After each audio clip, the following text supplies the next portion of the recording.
Si tu étais une déesse, laquelle serais-tu? La souveraine, celle qui ne quémande jamais. Elle attire par sa présence. Elle règne sans dominer et inspire sans parler.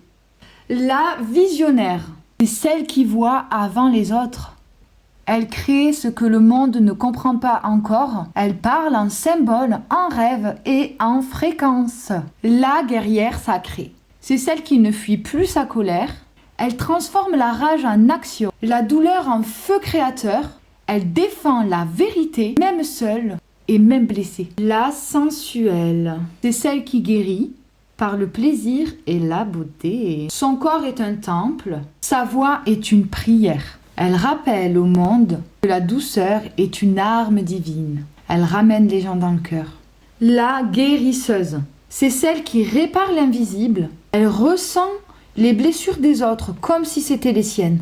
Elle nettoie les mémoires, elle nettoie les peurs, elle allège les vieilles énergies. L'ombre sacrée, c'est celle qu'on ne comprend pas, c'est celle qui n'est pas ici pour plaire, elle est ici pour réveiller.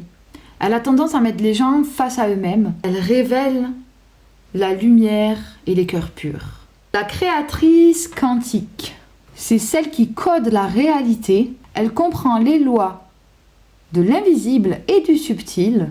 Elle ne prie pas l'univers, non, elle le programme. Alors dis-moi, quelle déesse es-tu? Écris-moi-le en commentaire. Ce qu'il faut savoir, c'est qu'en nous habitent toutes ces déesses. Certaines prennent trop le dessus sur les autres, donc on n'a pas conscience qu'elles sont toutes là, mais elles sont toutes là. Lesquelles sont celles dont tu n'as pas conscience, qui sont effacées? Essaye de les faire vivre pour que tu puisses utiliser à chaque fois à ton avantage la déesse qui convient pour chaque situation.